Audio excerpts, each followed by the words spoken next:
Mis muy amados hermanos de la Iglesia Bíblica Ríos de Gracia, desde nuestra sede en el barrio Roledo, un saludo muy cordial para toda la amada iglesia.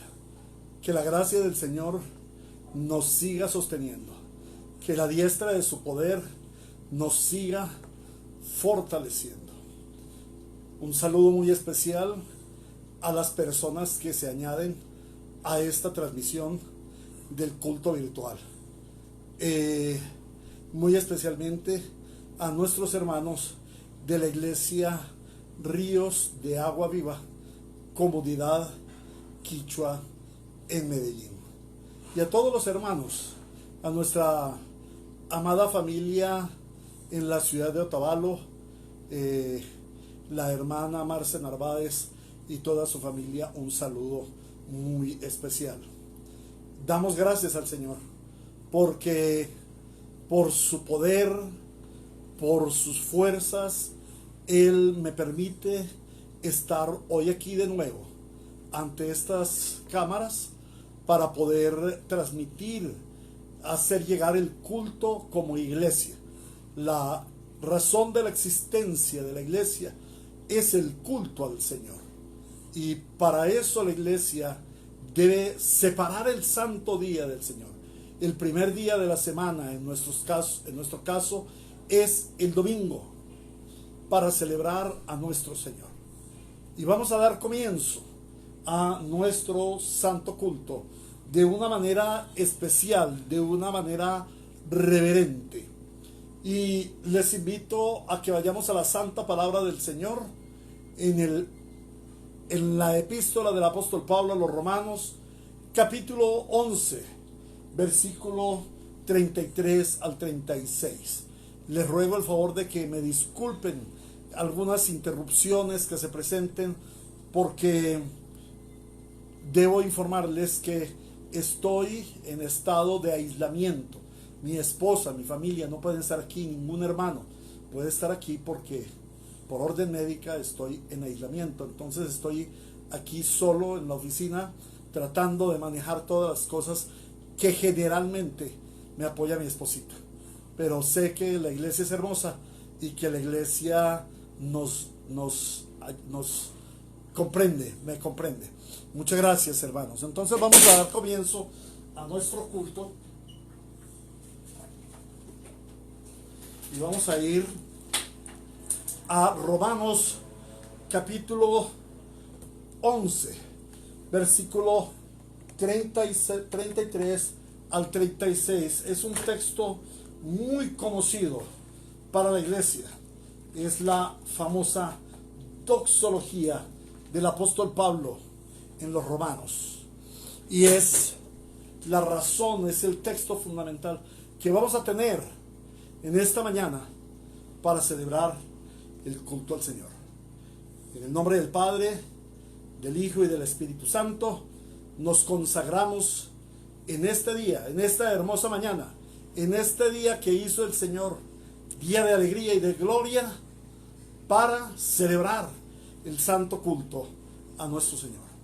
Dice la palabra del Señor: qué profundas son las riquezas de la sabiduría y del conocimiento de Dios.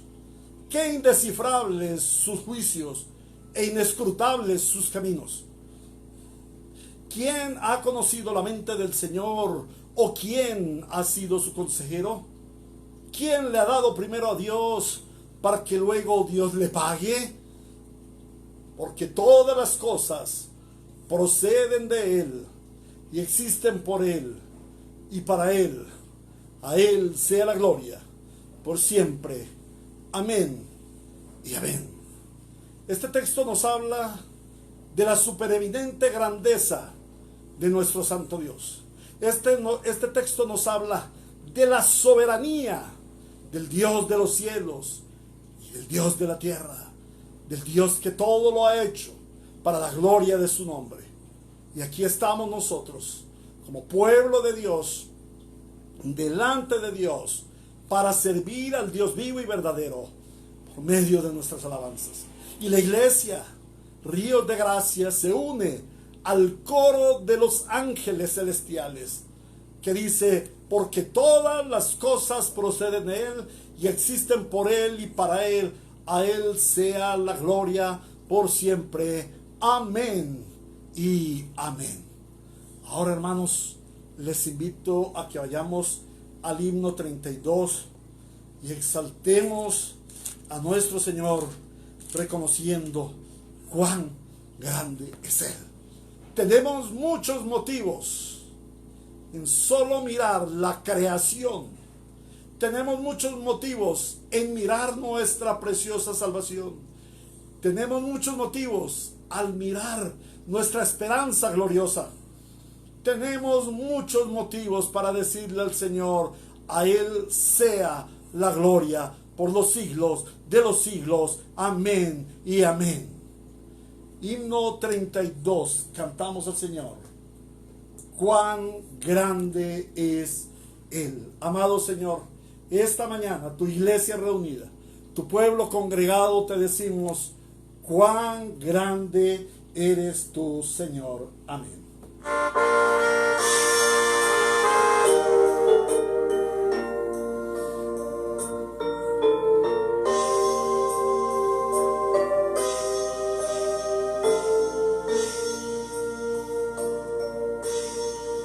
Señor mi Dios, al contemplar los cielos y el firmamento y las estrellas mil, al oír tu voz en los potentes truenos y ver brillar el sol en su cenit, mi corazón entona la canción: cuán grande es Él, cuán grande es Él.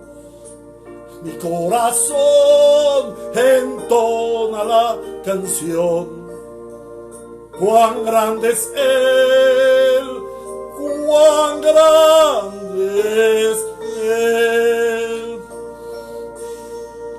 Al recorrer los montes y los valles y ver las bellas flores al pasar, y al escuchar el canto de las aves y el murmurar del claro manantial, mi corazón entona la canción: cuán grande es Él, cuán grande es Él.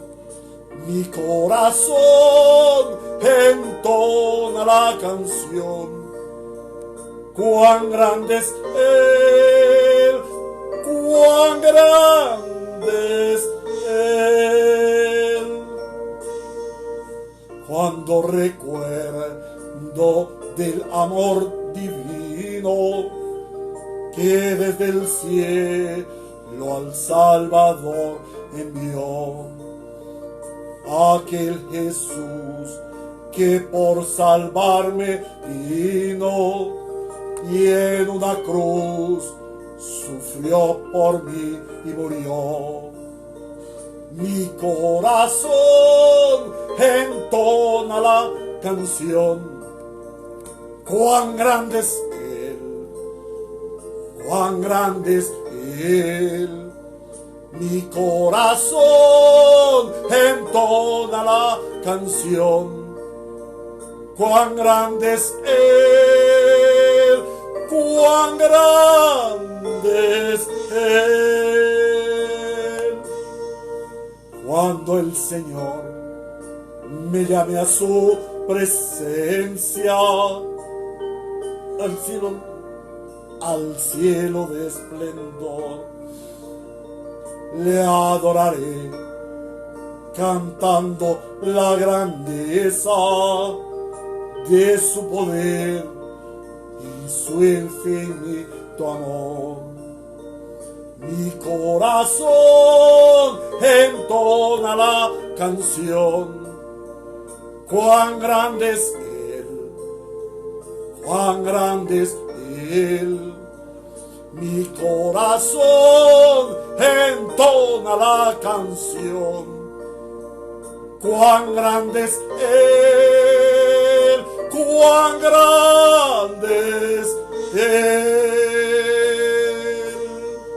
Amados hermanos, mi corazón se inflama de alegría y de gozo, y espero que el tuyo también, porque podemos ver las grandes maravillas de nuestro Santo Dios.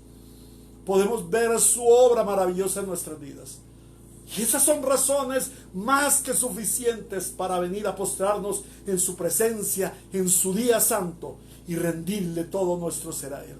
Porque por Él somos, por Él vivimos, por Él existimos, por Él nos movemos. A Él, solamente a Él, sea toda la gloria en su iglesia por los siglos de los siglos. Amén. Hermanos, tengo suficientes motivos y ustedes lo saben.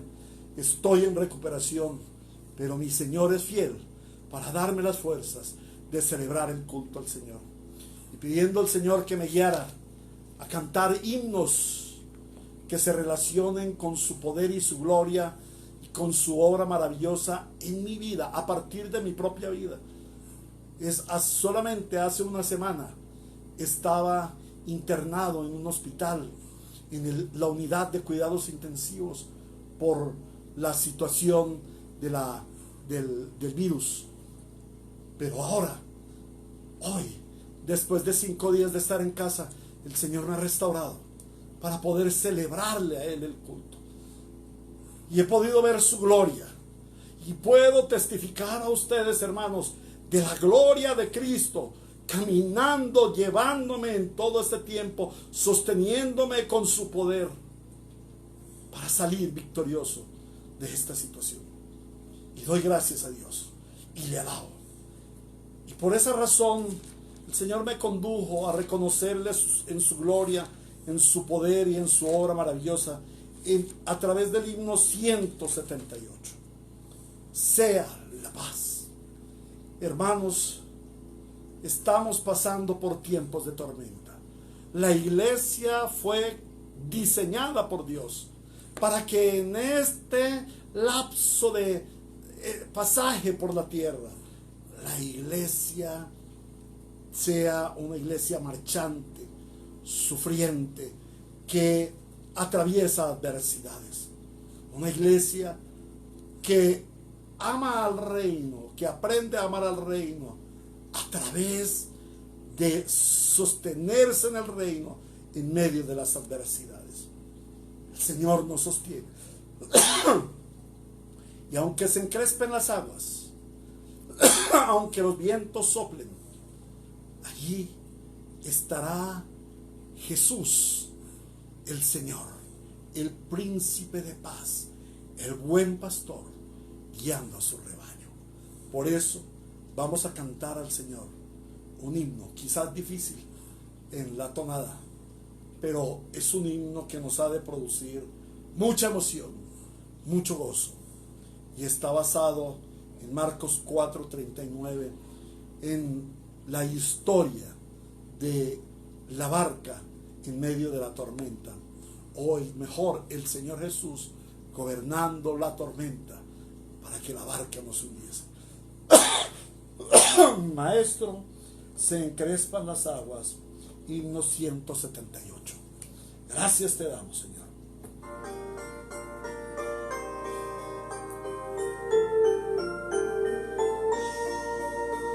Maestro, se encrespan las aguas y ruge la tempestad.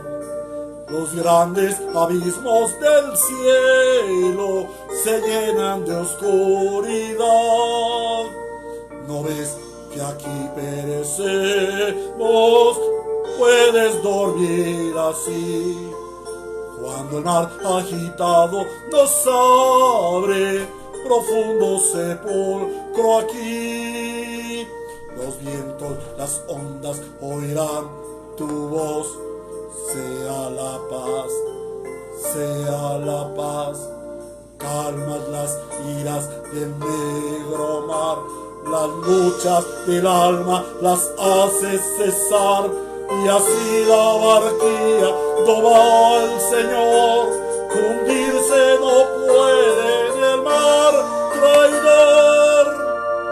Doquier se cumple tu voluntad, sea la paz, sea la paz. Tu voz resuena en la inmensidad, sea la paz. Maestro, mi ser angustiado te busca con ansiedad. De mi alma en los antros profundos se liba bajo el tempestad. Asalta el pecado a torrentes sobre mi frágil ser, y perezco, maestro, oh, quiérenme socorrer.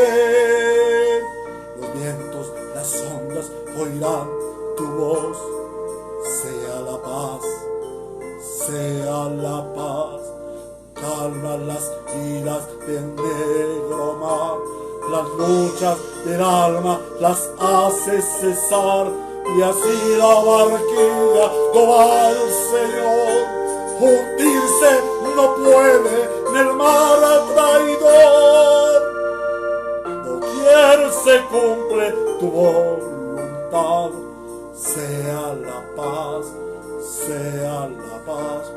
Tu voz resuena en la inmensidad, sea la paz. Maestro, pasó la tormenta, los vientos no rugen ya, y sobre el cristal de las aguas el sol resplandecerá. Maestro, prolonga esta calma sobre mi frágil ser. Cruzaré los abismos contigo, gozando bendita paz. Los vientos, las ondas oirán tu voz, sea la paz, sea la paz. Calma las iras del negro mar, las luchas del alma las hace cesar, y así la barquilla no va al Señor, hundirse no puede en el mar traidor. Doquiera se cumple tu voluntad, sea la paz, sea la paz. Tu voz resuena en la inmensidad, sea la paz. Eso es lo que ha hecho el Señor conmigo estas 3 semanas. Esto es lo que el Señor está haciendo contigo. Que en medio de la tormenta su voz resuena en la inmensidad. Él aquieta los vientos, Él calma las olas y dice, sea la paz.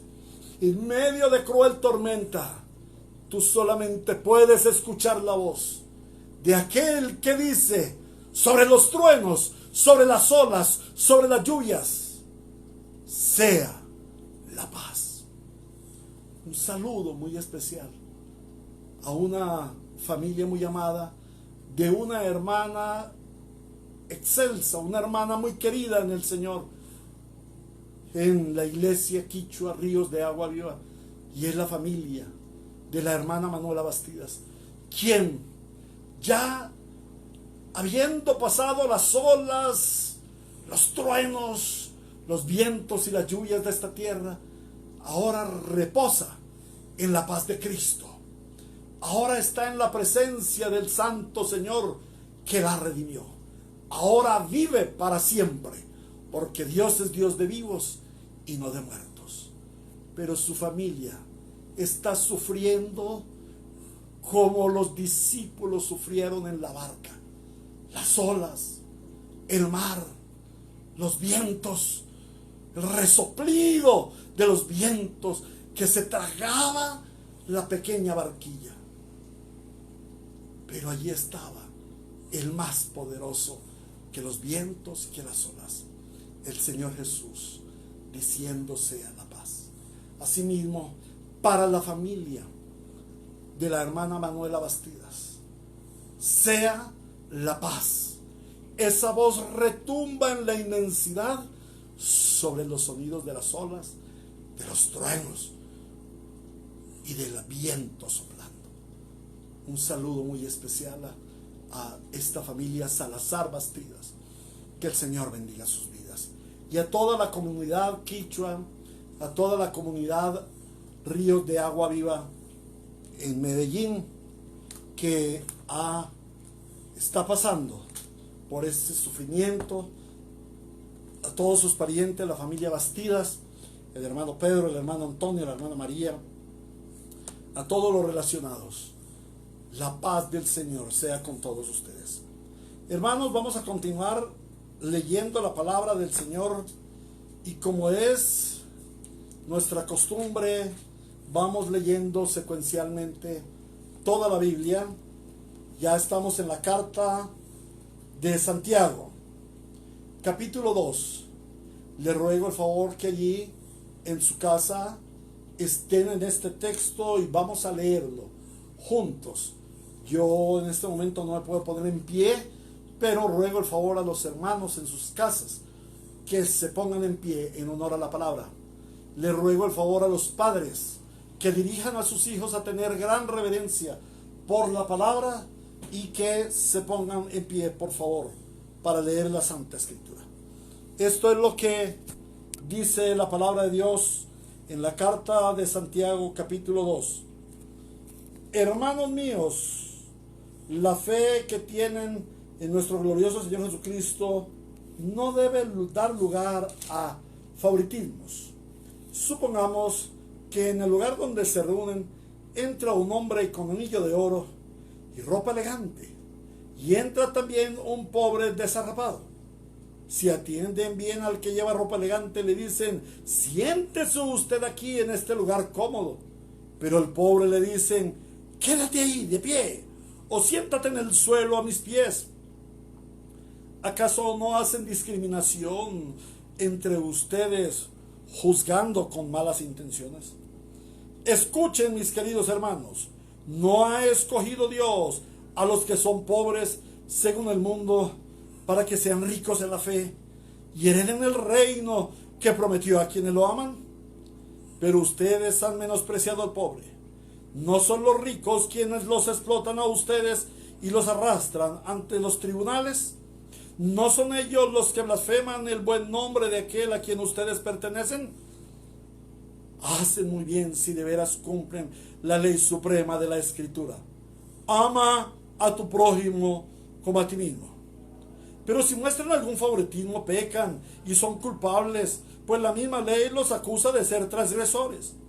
Porque el que cumple con toda la ley, pero falta en un solo punto, ya es culpable de haberla quebrantado toda. Pues el que dijo: no cometas adulterio, también dijo: no mates. Si no cometes adulterio pero matas, ya has violado la ley.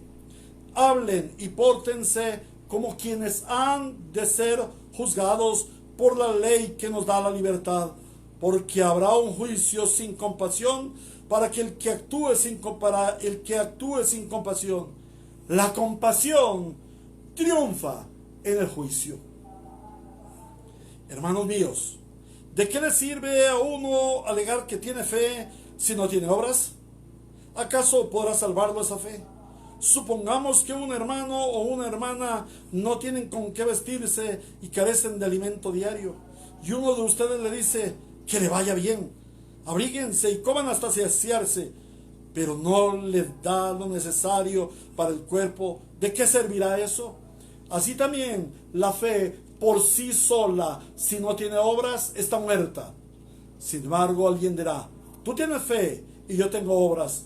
Pues bien, muéstrame tu fe sin las obras, y yo te mostraré la fe por mis obras. ¿Tú crees que hay un solo Dios? Magnífico. También los demonios lo creen y tiemblan. ¡Qué tonto eres! ¿Quieres convencerte de que la fe sin obras es estéril? ¿No fue declarado justo nuestro padre Abraham por lo que hizo cuando ofreció sobre el altar a su hijo Isaac. Ya lo ves, su fe y sus obras actuaban conjuntamente y su fe llegó a la perfección por las obras que hizo. Así se cumplió la escritura que dice: le creyó Abraham a Dios y esto se le tomó en cuenta como justicia y fue llamado amigo de Dios. Como pueden ver, a una persona se le declara justa por las obras y no solo por la fe. De igual manera, no fue declarada justa por las obras aún la prostituta Rahab cuando hospedó a los espías y les ayudó a huir por otro camino. Pues como el cuerpo sin el espíritu está muerto, así también la fe sin obras es muerta. Este es el texto bíblico que la iglesia hoy honra al Señor en la lectura pública. Ahora, hermanos, vamos a proceder a la oración. Y hermanos, es muy lógico dar acciones de gracias a nuestro Dios, porque nos ha sostenido. Y conforme a la experiencia que viví, por la que el Señor me llevó de su mano, por el camino por el que Él me ha llevado, solo tengo que dar acciones de gracias. Y como iglesia agradecemos a nuestro Señor y Dios y Santo Salvador Jesucristo por esa recuperación que a Él le ha placido darme. Padre, gracias, Señor, por haberme pasado por este trillo, por haberme llevado al desierto, porque es en el desierto en donde te conozco, es en el desierto en donde puedo ver tu poder y tu gloria, es en el desierto donde me puedo enamorar de ti más y más, porque veo tus portentos y tus maravillas. Señor Dios, quiero agradecerte por la iglesia Ríos de Gracia, porque tú le has sostenido con la diestra de tu justicia. Y la iglesia no necesita al pastor Héctor, la iglesia necesita al pastor Jesús. Pero te ha placido que el pastor Héctor les acompañe, o nos acompañemos mejor, por un poquito de tiempo más. Gracias, Señor, por lo que nos das en esta tierra. Y que esta experiencia que hemos vivido nos conduzca a servirte más y mejor, a amarte más cada día y a ser más obedientes a ti. Padre, oramos por un avivamiento para la iglesia bíblica Ríos de Gracia. Cuando uno está a las puertas de la muerte, solamente puede decir: Señor, aviva, aviva. Esta es una nueva oportunidad que tú nos das. Este es un nuevo comienzo que tú das a mi vida, al ministerio que me has concedido por gracia, Señor. Esta es una nueva oportunidad para que como iglesia contemplemos tu gloria, veamos las obras maravillosas que tú haces. Y este es un llamado al avivamiento, a procurar una mayor intimidad con el Señor. Una de las cosas por las cuales el Señor me llevó y me enseñó es que estamos muy alejados, que todavía nos falta mucho para esa intimidad, buscar su rostro, anhelar su rostro. Y como fue nuestro emblema al comenzar el año, Señor, que tú hagas, que tú produzcas en mí un anhelo ferviente para estar cada día más en ti. Padre, como también es costumbre, queremos hoy levantar una oración especial por una iglesia hermana. Hoy queremos orar por la Iglesia Bautista Reformada Gosén, el pastor misionero Jeremías González, en la ciudad de Guadalajara, México. Padre, para que seas tú bendiciéndoles, para que seas tú dirigiéndoles en toda decisión, a Jeremías, a Laurita, a la hermana Gloria, que fueron miembros de nuestra iglesia, que nos acompañaron por algunos años, pero que hoy el Señor en su providencia les ha llevado por unos nuevos caminos para la gloria de su santo nombre. Glorifícate, Señor, en esta familia y en el santo ministerio al que llamaste. En el nombre de Cristo Jesús. Amén y amén. De igual manera, hermanos, quiero agradecerles a todos ustedes por la fidelidad en el manejo de sus finanzas, en el manejo de los recursos que Dios les ha dado, pues han sido participantes para toda buena obra en el ministerio. Y la iglesia ha podido suplir cada necesidad conforme a las gloriosas riquezas en Cristo Jesús. Y a pesar de mi enfermedad y a pesar de los gastos que se han tenido, el Señor siempre ha suplido. De tal manera que les seguimos motivando para que conforme a la voluntad del Señor y conforme a lo que Él les ha dado, guarden, aparten para el Señor, como ustedes se han propuesto, algunos el diezmo, otros la ofrenda, pero que sean siempre honrando al Señor a través de sus bienes y de sus riquezas, como lo dice el Señor en el libro de los Proverbios capítulo 3, 9 y 10. Que el Señor bendiga sus ofrendas, que el Señor multiplique su inversión en el reino, porque están sembrando en terreno propicio, para que la gloria de Cristo sea manifestada en este mundo que tanto necesita del Evangelio. Gracias te damos, Señor, en el nombre de Jesús. Amén y amén. Muy bien, hermanos, continuando con nuestro culto, ahora procedemos a la predicación de la palabra del Señor. Y de nuevo les invito a que vayamos al texto bíblico en el Evangelio según San Mateo, capítulo 26, de los versículos 26 al 30. Estamos meditando en la institución de la Cena del Señor, y este es el segundo sermón titulado La Cena de Comunión Espiritual. Dediquémonos pues en oración para recibir el mensaje de la palabra del Señor, escuchar su santa voz y ser transformados por el poder del Espíritu Santo, trayendo su palabra a nuestras vidas. Amado Señor y Dios, queremos alabarte y darte las gracias por todo lo que estás haciendo en medio de tu iglesia Ríos de Gracia, en tu iglesia Ríos de Agua Viva, en los hermanos de la fe. Oramos, Señor, para que conforme a tu gracia continuemos celebrando este culto al Señor y ahora podamos presentarte la predicación de la santa palabra del Señor. Aquí estamos, como pueblo tuyo, como ovejas de tu prado, prestos a escuchar tu voz, porque tu palabra dice: mis ovejas oyen mi voz y me siguen. Entonces, Señor, oramos para que tu voz hoy sea oída por tu rebaño, y aún por aquel rebaño que no ha llegado a tus pies, para que tú hables hoy y reciban la gracia salvífica. Oramos, Señor, para que tú edifiques a tu iglesia, y oro, Señor, muy especialmente para que en medio de estas circunstancias difíciles seas tú dirigiéndome ahora a exponer el texto bíblico, el cual me permitiste preparar para la exposición. Bendito seas por siempre, nuestro Señor.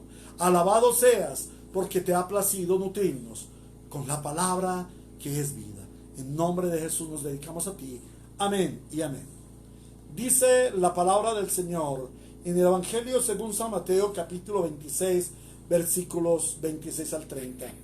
En nombre del Padre, del Hijo y del Espíritu Santo. Amén. Mientras comían, Jesús tomó pan y lo bendijo. Luego lo partió y se lo dio a sus discípulos, diciéndoles: tomen y coman, esto es mi cuerpo.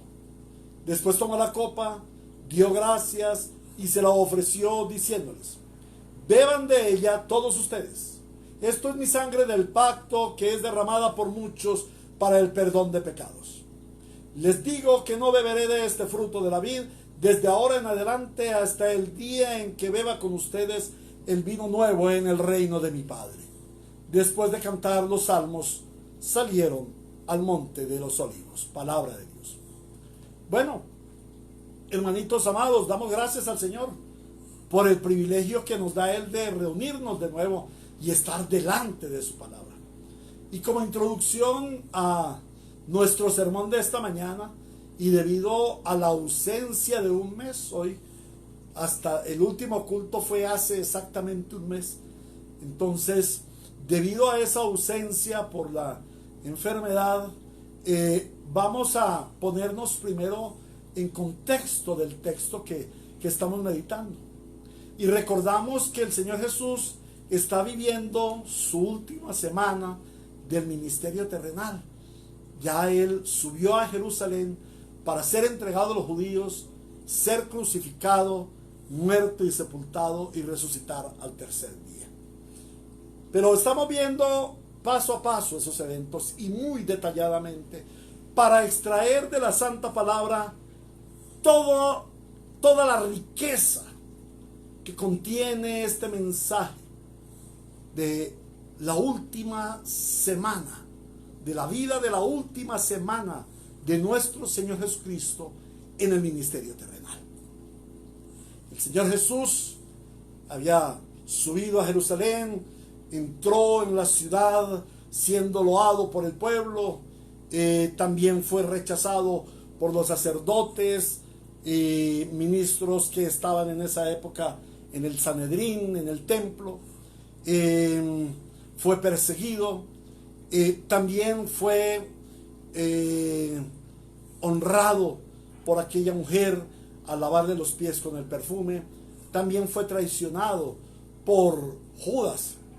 Y hemos estado viendo cómo el Señor Jesús, aquel día que ya es jueves, comienza la fiesta de los panes sin levadura y la celebración de la cena de la Pascua.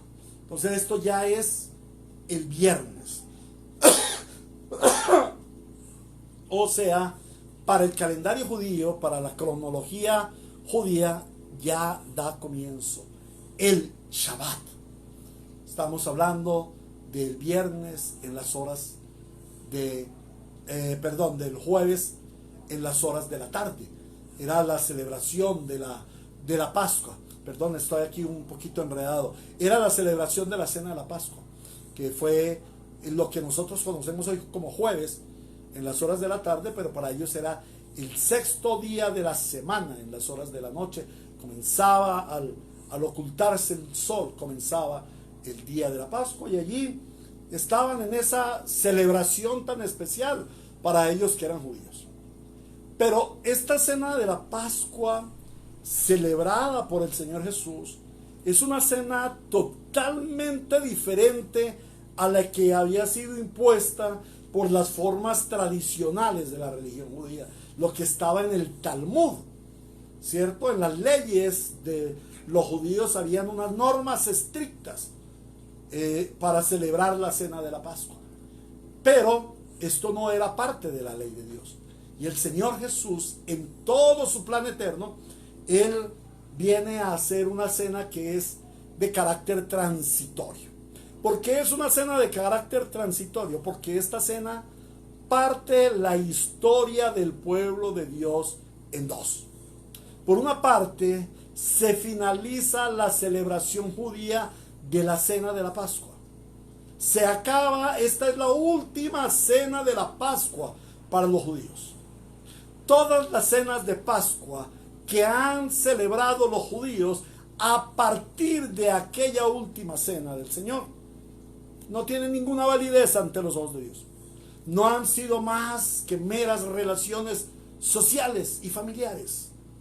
Pero en este tiempo el Señor, en esta cena, Él da por terminada la cena de la Pascua. Y comienza, instituye la Santa Cena para la iglesia. El texto es claro cuando el Señor nos dice, beban de ella todos ustedes, esto es mi sangre del pacto. Aquí les está recordando Jeremías 31 al 33, donde el Señor ha prometido un nuevo pacto. Entonces el Señor está allí instituyendo la cena de un nuevo pacto, una señal externa, como lo fue la Pascua. La cena de la Pascua era una señal externa para el pueblo judío, que les recordaba que habían sido sacados por el Señor, habían sido libertados de Egipto. Asimismo, en el Nuevo Testamento es una señal es una señal externa, es un símbolo exterior de algo que sucedió internamente, y es la redención del pueblo del Señor. El Señor Jesús, como lo hemos visto, es fiel a la ley, y Él celebra la fiesta, Y ya en los versículos 17 al 19 vimos los preparativos. Y del 20 a 30 vemos las celebraciones. Y este texto tiene muchas características que estudiar. Y la primera característica que estamos viendo es que esta es una cena de comunión. El aspecto más relevante del relato evangélico es que el Señor Jesús deseaba estar con sus discípulos. Esa es la esencia del evangelio. Y lo volvemos a recordar, cuando el Señor Jesús elige a sus 12. Él sube a un monte a orar toda la noche, a tener intimidad con el Señor.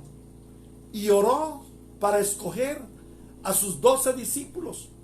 Y la palabra de Dios nos dice que la prioridad en aquella oración es oró por aquellos 12 para que estuvieran con él. El Señor Jesús no los escogió para un ministerio, no los escogió para hacer milagros, no los escogió para que tuvieran una vida moral ejemplar. Él los escogió para estar con él. Y esta es la esencia del evangelio, hermanos. La esencia del evangelio no es cambiar de vida para ser mejores personas. La esencia del evangelio no es cambiar de situación personal. No, la esencia del evangelio es que Cristo vino a dar su vida por nosotros para que nosotros estemos con él. Lo que el Señor quiere, más quiere de ti, es que tú estés con él. Eso es lo más importante. Y esa es la esencia del evangelio, la comunión del Dios Santo con su pueblo redimido, su iglesia. Por ello es tan importante esta cena. Y esta es precisamente la diferencia con la cena de Pascua. En la cena de Pascua no había una comunión, había una familiaridad, había un ritualismo, había un grato recordatorio que anualmente traían a la memoria aquellos eventos de hacía 1500 años. Pero no estaba instituida una comunión entre el Dios Santo y el hombre pecador. Era un simple ritual. Pero ahora esta cena es totalmente diferente. El Señor Jesús quiere estar con sus discípulos. Lucas capítulo 22, 14 al 16 dice: cuando llegó la hora, Jesús y sus apóstoles se sentaron a la mesa. Entonces les dijo: he tenido muchísimos deseos de comer esta Pascua con ustedes. Quiero estar con ustedes antes de padecer, pues les digo que no volveré a comerla hasta que tenga su pleno cumplimiento en el reino de Dios. Y Juan capítulo 13 versículo 1 dice: se acercaba la fiesta de la Pascua. Jesús sabía que le había llegado la hora de abandonar este mundo para volver al Padre, y habiendo amado a los suyos que estaban en el mundo, los amó hasta el fin. Esto era lo que quería el Señor: un tiempo de amor, un tiempo de comunión, un tiempo de estar con los suyos. ¿Qué es lo que quiere Dios de ti? Un tiempo de comunión, de amor contigo. Un tiempo de comunión contigo. El Señor Jesús quiere estar contigo. La pregunta es: ¿y quieres tú estar con el Señor Jesús? Bueno, al sumergirnos en el texto, vemos que el Señor nos muestra 3 aspectos de esa comunión, evidenciados en la institución de la cena del Señor. En primer lugar, vemos que es una comunión familiar. Es una comunión familiar. El Señor Jesús quiere estar con sus discípulos como con su familia. En segundo lugar, vemos que es una comunión espiritual. No es simplemente una comunión de sentarse a comer y sentarse a charlar y tomarse una copita de vino y compartir. No, se trata de una comunión espiritual, de una comunión que liga eternamente y para siempre al Dios Santo con el redimido.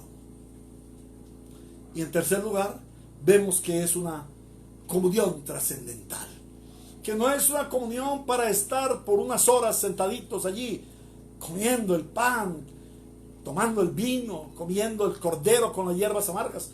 No, esta reunión, esta santa cena, da inicio a una comunión de carácter trascendental que va más allá de esta carne, de esta vida, de esta sociedad, que trasciende a la eternidad en Cristo Jesús. Ahora, en el anterior sermón pudimos ver el primer aspecto, que fue la comunión familiar. Y allí comprendimos tres cosas que nos enseñó el Señor hace un mes.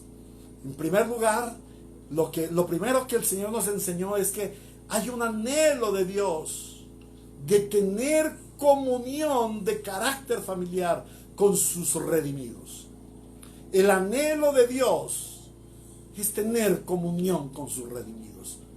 En segundo lugar, vimos que el Evangelio de Cristo tiene como principal objetivo el llamarnos no solamente a ser salvados. Muchos cristianos se contentan o se pasman o entran en un stand-by porque son salvados. Yo ya estoy salvado, bien, chévere, me voy para el cielo. Pero esa no es la finalidad del Evangelio. La finalidad del Evangelio es que Cristo nos salva para formar parte activa y viva de la familia de Dios por la eternidad. Y en tercer lugar, en aquel sermón vimos que como redimidos, al ser insertados en la familia de Dios, entramos en un compromiso, en una relación de compromiso mutuo. Él quiere hacernos su familia, pero también nosotros respondemos positivamente a ser su familia, a ser sus hijos, a ser sus redimidos, a ser la esposa del Cordero.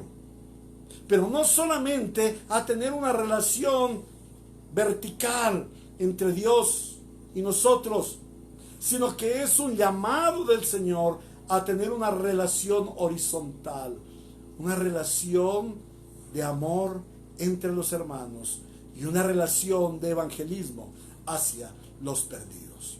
Eso fue lo que vimos en el sermón anterior hace un mes. Y habiendo visto estos preliminares, entraremos, bastante larga la introducción, entraremos en la meditación del segundo aspecto que nos enseña el texto, y es la comunión espiritual. Ya vimos la comunión familiar, ahora vamos a ver la comunión espiritual. Y lo vamos a contemplar en dos aspectos. En primer lugar, vamos a ver la necesidad de la comunión espiritual.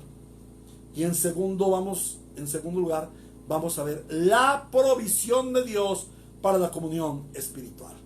Dos aspectos sobre la comunión espiritual vamos a ver hoy. El primero, la necesidad, y el segundo, la provisión. Entremos pues a lo que nos dice el Espíritu Santo respecto de la necesidad de la comunión espiritual. Y volvamos al texto bíblico.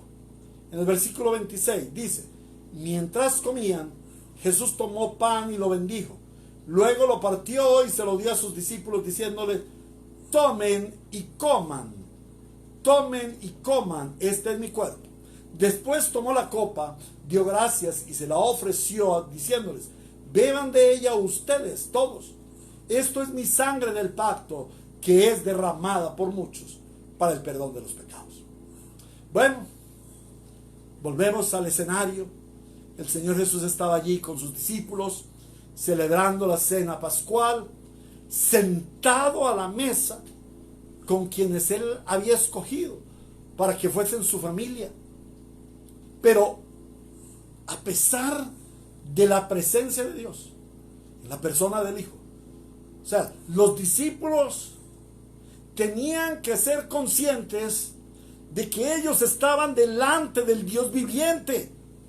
Ellos tenían que ser conscientes, y ellos ya lo habían proclamado. Allí en Mateo capítulo 16, versículo 18, ante la pregunta del Señor Jesús: ¿y ustedes quién dicen que soy yo? Pedro dice: tú eres el Hijo del Dios viviente. Ante la pregunta del Señor Jesucristo a María,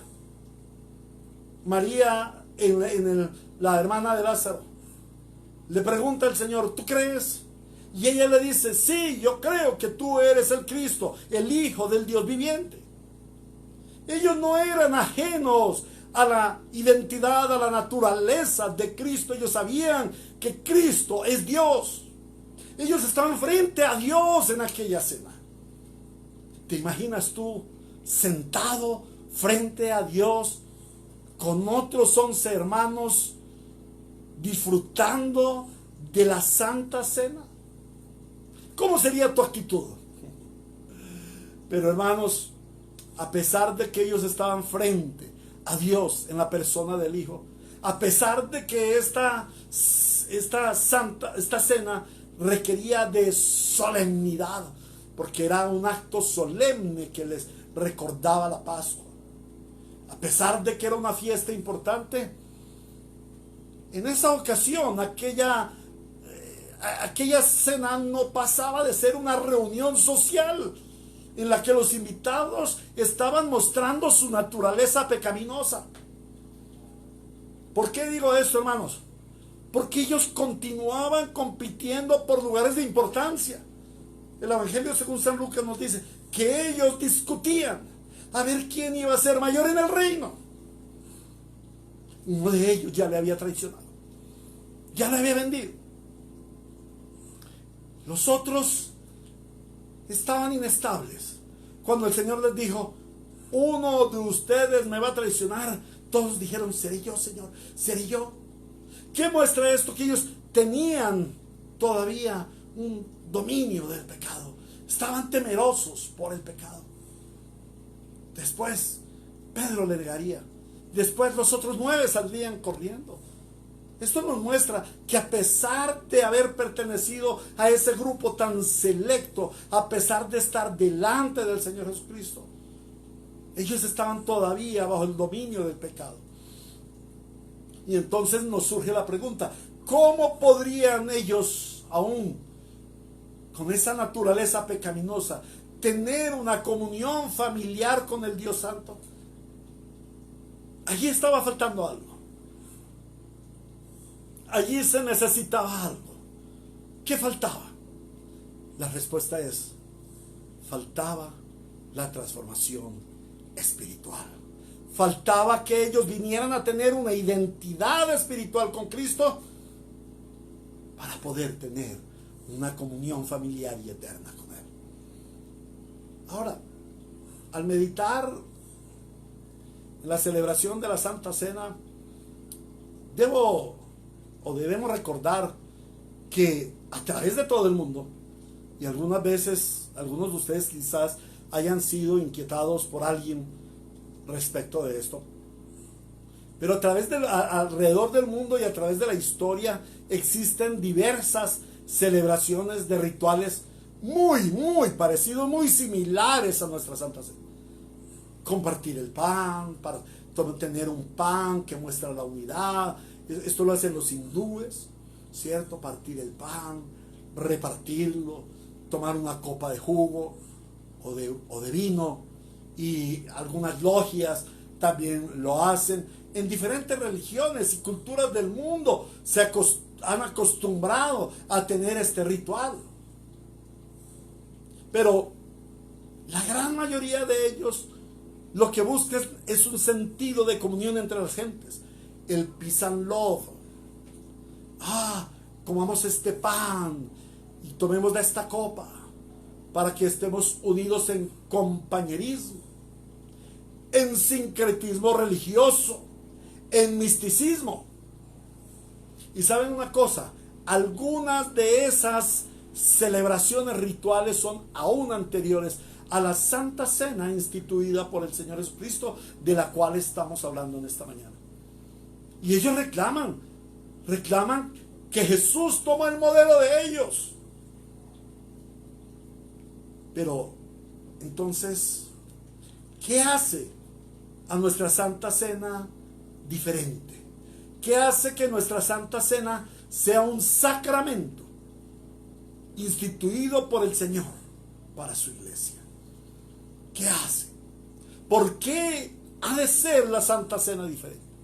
¿O es que nosotros como cristianos bíblicos reformados estamos repitiendo rituales paganos? Te digo de una manera, hermanos, la diferencia es inmensa. Todos los rituales mundanales tienen un sentido físico, natural, pasajero, y se dirige hacia las relaciones entre los hombres, entre los descendientes de Adán. Hermano, para que tengamos paz, para que compartamos nuestras ideas, para que no nos pisemos. Esto no tiene un sentido trascendental, esto es un sentido vano, natural. Pero la Santa Cena fue instituida por el Señor Jesucristo como un símbolo externo de la operación interna espiritual obrada por Dios, de restaurar la relación personal entre el Dios viviente, santo y eterno y el hombre que estaba muerto en sus delitos y pecados.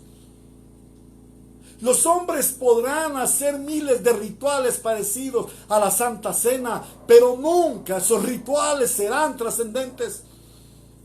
Nunca esos rituales lo llevarán más allá de esta carne, de este mundo, de esta vida y de este corazón malvado. Esos rituales son pasajeros, no trascienden más allá. Pero la Santa Cena, instituida por el Señor Jesucristo, trasciende los cielos, trasciende los tiempos y nos lleva a la eternidad. Todo hombre natural tiene necesidad de relacionarse con otros hombres, pero por su naturaleza pecaminosa estas relaciones se desmoronan fácilmente porque no están sustentadas en lo más importante, que es la relación con Dios, la relación de Dios hacia el hombre. La mayor necesidad del hombre no es tener buenas relaciones humanas para ser feliz. La mayor necesidad del hombre es la restauración de su relación personal, espiritual con Dios para tener vida eterna. Dios es espíritu y quienes le adoramos debemos adorarle en espíritu y en verdad, dice la santa palabra del Señor en Mateo capítulo 4, en Juan capítulo 4.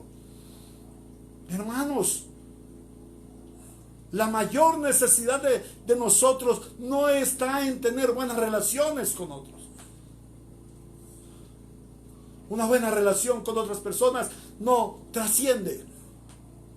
Pero nuestra necesidad verdadera es que que se pueda restaurar la relación espiritual con Dios. Y el Señor Jesús en aquella primera Santa Cena evidencia a sus discípulos, les muestra a través de estas palabras que leímos que el real problema de ellos era su separación de Dios por causa de los pecados. En medio de esa batahola que tenían ellos allí discutiendo a ver quién iba a ser el mayor y mirando a ver cómo se iban a tomar los lugares de poder, en medio de ello el Señor Jesucristo se levanta y dice: tomen, coman este pan es mi cuerpo que por ustedes entrego. Aquí nos evidencia que aquellos necesitaban del sacrificio de Cristo para poder tener una restauración de vida espiritual con el Dios espiritual. El hombre en pecado vive en la carne, separado del Dios Santo. El hombre en pecado vive en pecado, pero Dios vive en la gloria, libre de pecado, sin mancha.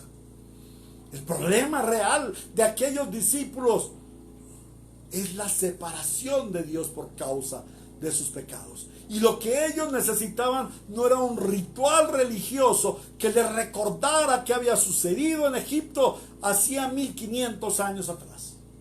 Por ello, el Señor Jesús cambia totalmente la liturgia de aquella cena. Y cambia las palabras y cambia las formas y lo convierte en un nuevo modelo con un nuevo principio. ¿Por qué? Porque el énfasis que el Señor le estaba dando a aquella Santa Cena no era lo que había sucedido hacía 1500 años, sino lo que iba a suceder al siguiente día. ¿Y qué era lo que iba a suceder al siguiente día? El Señor Jesús iba a morir en la cruz para entregarse como propiciación, como salvación, como redención por su pueblo estoy. Los discípulos, aquellos 12, necesitaban a Cristo como su pan celestial que les alimentara espiritualmente, porque en ellos todavía prevalecía la carne, los deseos de la carne, la codicia de los ojos y la vanagloria de la vida. Los discípulos necesitaban a Cristo como su sangre espiritual, que los limpiara, no solo que les cubriera el pecado, sino que le limpiara de todos sus pecados. Los discípulos necesitaban de ese nuevo pacto, un pacto que les asegurara su comunión espiritual y eterna con Dios. Tanto los discípulos como todos los hombres necesitamos sobre todo la restauración de nuestra identidad espiritual con Dios. Nosotros no podemos venir a tener una comunión familiar con Dios si nuestras identidades son diferentes. Yo como pecador no puedo tener identidad con el Dios Santo. El Dios Santo me aborrecería. Yo como mortal no podría tener comunión con el Dios eterno, porque el Dios eterno me mataría. Yo como injusto no podría ni acercarme a millones de kilómetros del Dios justo, porque el Dios justo me quemaría. El problema no es un problema ritual. El problema es un problema relacional, espiritual. Volver a tener identidad espiritual con Dios. ¿Y cómo lograrlo? ¿Cómo lograrlo? Esto nos conduce a nuestro segundo punto: la provisión de Dios para la comunión espiritual. Todo ser humano es un ser espiritual, preeminentemente espirituales, creados por Dios para vivir en comunión con el Dios espiritual. Por ello, todo ser humano es en esencia un ser religioso. Porque la caída en el pecado, por la causa de la caída en el pecado, el ser humano fue expulsado de la presencia de Dios. Perdió su identidad con Dios y quedó incapacitado para relacionarse personalmente con Dios. Pero es una necesidad para nosotros, los seres humanos, relacionarnos con Dios. Por eso el ser humano busca diferentes formas religiosas, diferentes formas rituales para adorar a Dios. Pero todas ellas son inútiles, no hay ni una aceptable para Dios. Los apóstoles habían seguido al Señor Jesús, pero todavía no tenían un concepto completo de la redención. Ellos no conocían su necesidad espiritual y, al igual que la mayoría de los hombres, pensaban que esos rituales religiosos, como la cena de la Pascua, iban a solucionar su faltante espiritual. Pero el problema no es de un faltante espiritual, el problema es de una identidad espiritual contraria a Dios. No es una cuestión de llenar un corazón vacío, es una situación de transformar un corazón corrupto en un corazón santo. En aquella primera cena del Señor Jesús, Él les reafirma que Él es la provisión para esa restauración de la relación espiritual. Que la relación espiritual no puede provenir de ellos, de sus obras, de sus rituales religiosos, de sus esfuerzos. La única provisión disponible para la restauración espiritual del ser humano proviene de Dios. Y este es el Evangelio. Y por eso la Santa Cena resume el Evangelio en forma perfecta. El Señor Jesús le dice a sus discípulos: tomen y coman, esto es mi cuerpo. Tomen y coman, esto es mi cuerpo. ¿Qué significa de que comieran su cuerpo? Significa que por medio de Él, al recibirle como Señor y suficiente Salvador, ellos iban a tener una nueva identidad espiritual, una identidad que los asemejara a Dios. Luego les dice: esta es mi sangre beban de ella todos ustedes, esta es mi sangre del pacto, que es derramada por muchos para el perdón de los pecados. El comer el pan como el cuerpo y beber el vino como la sangre de Cristo no es una acción literal, como la religión tradicional blasfema. Este es un símbolo representativo, aún en aquella primera cena santa. De hecho, los discípulos se comieron el pan y tomaron de la copa, pero el Señor Jesús siguió allí, de cuerpo presente. Lo que el Señor Jesús les estaba diciendo es que ellos necesitaban ser transformados a una nueva identidad, una identidad con la naturaleza divina, y esa identidad solo es posible mediante una comunión espiritual con Cristo. ¿Y cómo se logra esa comunión espiritual con Cristo? Por medio de su sacrificio vicario, el que pocas horas se iba a realizar para la salvación, la redención de la iglesia. Esta identidad transforma al pecador en santo. No hay otro medio, hermanos. Eso es lo que significa cuando el Señor Jesús les dice allí: coman mi cuerpo, beban mi sangre.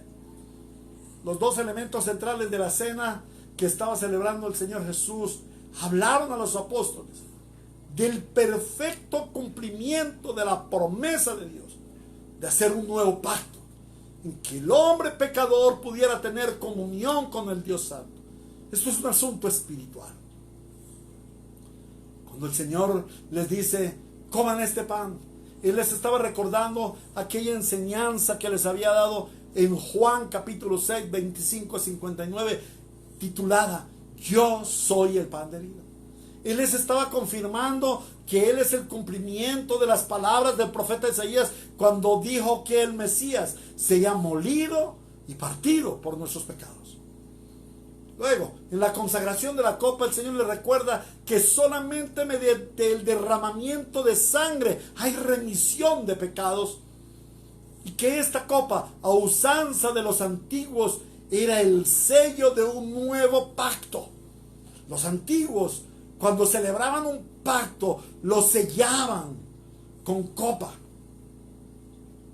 Chocaban sus copas, o a veces tomaban, entrelazaban sus manos, y el uno se tomaba la copa del otro.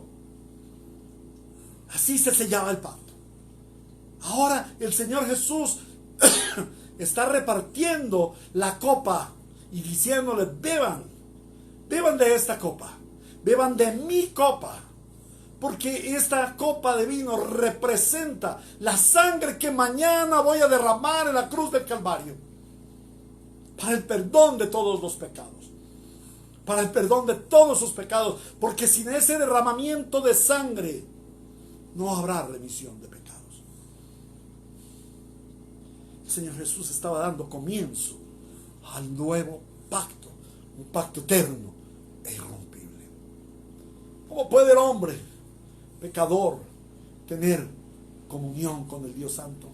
Esa es la pregunta que nos ha rondado en el sermón de esta mañana. Solamente participando del nuevo pacto establecido por el Señor Jesús y simbolizado por el sacramento de la Santa Cena, como dice el apóstol Pablo en 1 Corintios 11:26: porque cada vez que comen este pan y beben de esta copa, proclaman la muerte del Señor hasta que Él venga. La Santa Cena es la proclamación dramatizada del Evangelio del Señor Jesucristo. Y no es que el que participe de la cena reciba salvación y perdón de pecados. Muchas personas van a una iglesia, sea católica, sea evangélica, sea la iglesia que sea, y entonces creen que participando del pan y de la copa, sus pecados van a ser perdonados y van a ser unas personas mejores. No, el que participa de la cena no recibe la salvación. Somos los salvados, los que recibimos la salvación, quienes podemos participar de la cena. Lo que sucede es que cuando la iglesia celebra la Santa Cena, le está diciendo al mundo pecador que Cristo murió en la cruz para el perdón de nuestros pecados y para hacer un nuevo pacto mediante el cual el pecador pasa de ser hijo del diablo a ser hijo de Dios. Pasa de estar muerto a tener vida. Pasa de ser un horrible pecador a ser un santo. Solo mediante el sacrificio de Cristo puede el hombre pecador tener comunión con el Dios Santo. El Señor Jesucristo instituyó la cena como el símbolo de la comunión espiritual y nos recuerda que estuvimos separados de Dios y esclavizados por el pecado. La Santa Cena nos redarguye acerca de nuestra identidad espiritual. Cada vez que tú vienes a la Santa Cena, debes estar confrontado ante tu identidad espiritual. ¿Quién eres tú espiritualmente? Está aplicada sobre ti la obra de la redención lograda por Cristo en la cruz, mediante la cual Él te transformó de muerte a vida, de pecado a santidad, de muerte a eternidad. Oh, el Señor nos redarguye acerca de nuestra identidad espiritual y nos recuerda que ya no somos del pecado y de la muerte. Nos recuerda que ahora, siendo familia de Dios, somos portadores de la identidad de santidad, de vida, de justicia, de verdad, de paz y de misericordia. El fundamento de la vida cristiana no es un cambio de vida, no es un cambio de actitudes, no es un cambio de moralidad, no es un cambio de comportamiento social. Eso no es evangelio, eso es moralismo.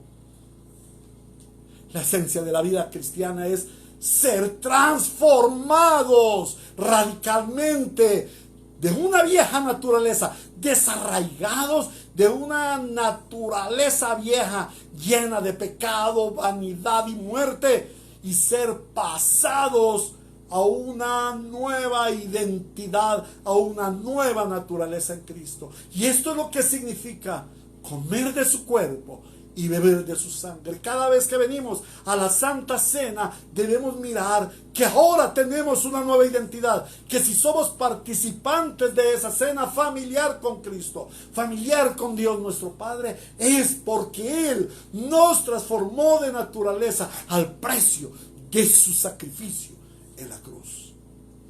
Amados hermanos, la Santa Cena es el símbolo externo de la obra interna de Cristo en el pecador, al introducirnos en la familia de Dios mediante su sacrificio de redención para tener una comunión con Él y con su iglesia. Pero la Santa Cena también testifica de la nueva naturaleza implantada por el Espíritu Santo. Por esa razón, la Santa Cena es un medio de gracia por el cual el pecador cada vez es más confrontado con su pecado, cada vez es más limpiado y anhela más la santificación progresiva. La Santa Cena nos recuerda que ahora ya no somos del mundo, que ahora tenemos una responsabilidad, que es la de identificarnos con Dios y con su reino, aborreciendo al enemigo de Dios y de los santos, el diablo, el mundo, el pecado y la carne. Este es el sentido correcto con el que nosotros los cristianos bíblicos debemos celebrar la Santa Cena. Por ello debe ser algo solemne. Por ello debe tener mucho honor. Nuestra iglesia celebra la Santa Cena semanalmente cuando lo podemos hacer presencialmente. La celebramos con un altísimo honor, con una gran reverencia a nuestro Señor. No es un juego, es un compromiso de vida, es un testimonio de naturaleza transformada. Es una comunión familiar y espiritual. 3 aplicaciones prácticas de este sermón para los que lo han escuchado. En primer lugar, hermanos, este sermón debe llamarnos a una confrontación. La palabra siempre ha de confrontarnos. Como lo dice el apóstol Pablo, hablando del mismo tema en la carta primera a los Corintios, capítulo 11, versículo 28. Examinaos, pruébense antes de comer el pan y de beber el vino. Hermano, este sermón debe conducirte a un examen de vida. ¿Realmente he sido transformado? ¿Mi naturaleza es una naturaleza nueva? ¿O hasta ahora solo he sido un religioso más, lleno de rituales? Esto nos debe confrontar, esto te debe confrontar, esto me ha confrontado a mí. ¿Cómo está mi vida con Cristo? ¿Es una vida realmente transformada? Y tengo una naturaleza espiritual que se identifica con el Dios que es espíritu. Entonces debe llevarte a un arrepentimiento. Esto nos debe conducir a un arrepentimiento y decir: oh Señor, perdónanos. Perdónanos, porque no hemos comprendido el valor, el significado de la redención y no ponemos como prioridad el saber que ahora somos seres transformados, pasados de la carne al espíritu, de la muerte a la vida, de identidad con el pecado, el mundo y el diablo, a identidad con el Dios santo, justo, fiel, eterno, misericordioso. A Él sea la gloria en su iglesia. Esto debe llevarte a un arrepentimiento. Si has celebrado la cena con ligereza, la Santa Cena no puede celebrarse con ligereza. La Santa Cena ha de celebrarse con examen, para venir en un estado de transformación, en un estado de santificación delante del Dios Santo. Pero hermano, al haber sido confrontados, en segundo lugar, la palabra de Dios debe conducirnos a suprema adoración. Hermanos, el Señor Jesús confrontó a sus discípulos allí en el cenáculo, y a través de sus palabras: tomen y coman este pan que es mi cuerpo y beban esta copa que es mi sangre, para el perdón de los pecados. Les estaba diciendo: ustedes permanecen en sus pecados. Pero ahora, delante de ustedes está mi cuerpo, delante de ustedes está mi sangre, para que reciban la nueva identidad espiritual. Asimismo, al ser confrontados por la palabra, hoy nosotros, 2000 años después, podemos alabar a nuestro Señor y decir: gracias, Señor, porque me has desenmascarado. Gracias, Señor, porque me has hecho ver que yo soy un vil pecador, necesitado de una transformación radical. Gracias, Señor, porque has obrado esa transformación radical sobre quienes ya la obró el Señor. Y que ahora puedas venir ante la Santa Cena con una gran reverencia, con un espíritu de honor al Señor, con un espíritu de alabanza al Señor, porque Él ha obrado de una manera maravillosa una transformación radical de tu ser. Pero también este es un llamado para aquellos que aún no están en comunión espiritual con Dios. Hoy el pecado ha sido desenmascarado. El pecado no es un asunto de actos. El pecado es un asunto de identidad, de naturaleza. ¿Con quién te identificas? ¿Con el mundo? ¿Con la carne? ¿Con los deseos vanagloriosos de la vida? ¿Te parece que eres un hombre que no hace nada malo, una mujer buena entre las mujeres? En medio de este mundo tan corrupto, de políticos corruptos, médicos corruptos, cantantes corruptos, todo el mundo está corrompido. Pero tú no eres tan corrupto. Quiero decirte, si Cristo no ha entrado en tu vida y Cristo no ha hecho en ti una transformación radical de tu ser, eres tan corrupto como ellos. Quizás no lo demuestras, pero es tan corrupto como ellos, y como lo fui yo hace 30 años, antes de que Cristo el Señor viniera a mi vida y me transformara y produjera en mí una transformación radical, pasándome de carne a espíritu, de pecado a santidad, de muerte a vida. Hoy el Señor te llama a ti y te dice: ahora conoce la verdad, arrepiéntete y ven a Cristo, porque Cristo tiene para ti una transformación de vida. Que el Señor obre en ti esa transformación de vida. Y damos gracias a nuestro Santo Dios por todos aquellos en quienes ya obró la transformación, pero oramos para que sea el Señor trayendo a vida a los que están muertos. Y hermanos, les está hablando uno que estuvo en un hospital en donde el de su lado murió, y en cambio el de su otro lado también, y lo sacaron, y después metieron a otros, y duraron pocas horas, y volvieron y lo sacaron, y yo estaba ahí, contemplando la muerte,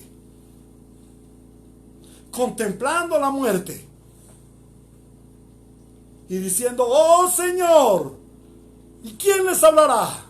Oh Señor, ¿y cómo serán salvados? Bueno, amados hermanos, tenemos una gran comisión. Hay que ir por ellos. Hay que hablarles el evangelio, porque están muriendo sin Cristo y su destino final será el infierno. Están muriendo sin transformación y su identidad es con las tinieblas y con la muerte. Ellos necesitan ser transformados radicalmente, y hay un solo medio: Cristo el Señor y su sacrificio salvífico. Ese es el significado para la Santa Iglesia del Señor de la Santa Cena, de la institución de la Santa Cena del Señor. Solo a Dios sea la gloria en su Iglesia Bíblica Ríos de Gracia. Y que la Iglesia Ríos de Gracia sea una iglesia que cada vez crece más en el conocimiento de la palabra, en el valor y en el significado de la celebración de la Santa Cena. Y que glorifiquemos a Dios nuestro Señor mediante una celebración correcta, en comunión espiritual con Él y con su iglesia. A Dios sea la gloria. El Señor bendiga nuestras vidas en Cristo Jesús. Amén y amén. Ahora quiero, hermanos, invitarles a que seguimos esta predicación cantando un himno glorioso a nuestro Señor. Un himno que exalta lo que Él hizo en la cruz por nosotros y de cómo Él produjo esa transformación. Es un himno que me tocó mucho en aquel estado de enfermedad, y me tocó mucho porque era la única certeza que yo tenía: ya pertenezco a Cristo y Él pertenece a mí, y no importa lo que pase, Él me llevará de su mano. Himno 352. Ya pertenezco a Cristo.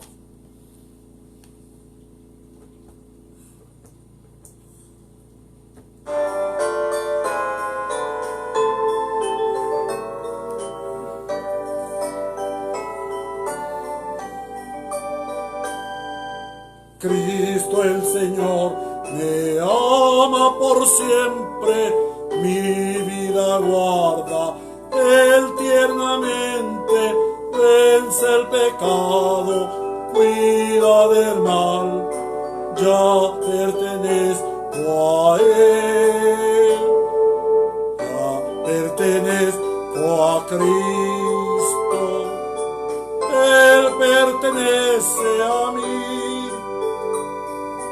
No solo por el tiempo aquí, mas por la eternidad.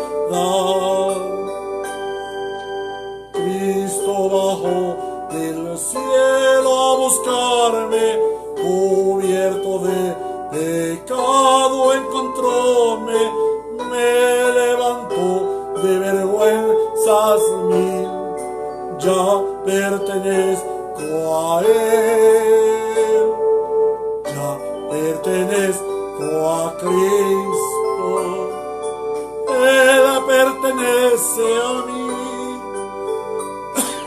no solo por el tiempo aquí, mas por la eternidad.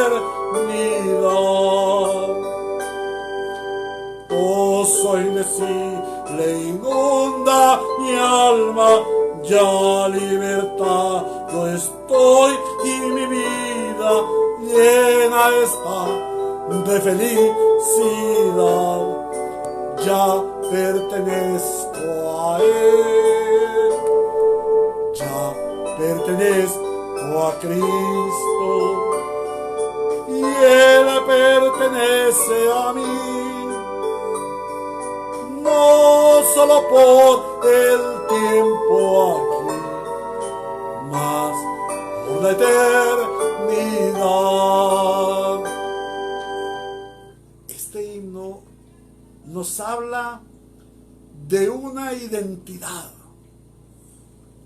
de un glorioso intercambio sucedido hace 2000 años en el Gólgota. Él se entregó por mí y Él me absorbió en Él. Él tomó mis pecados y Él me dio su santidad. Transformó mi naturaleza y ahora me puso en una identidad con Él, en una identidad con Dios. A Dios nuestro Señor sea la gloria en su iglesia y le alabemos por siempre, por los siglos de los siglos, en Cristo Jesús, nuestro Rey y Redentor. Amén y amén. El Señor te bendiga, el Señor te guarde, el Señor haga brillar su rostro sobre ti y te dé la paz. Esperamos, hermanos, que esta semana la palabra siga edificando tu vida y te sigas consolidando como ese hijo de Dios. Hasta pronto, hermanos. El Señor les bendiga. Chao, chao.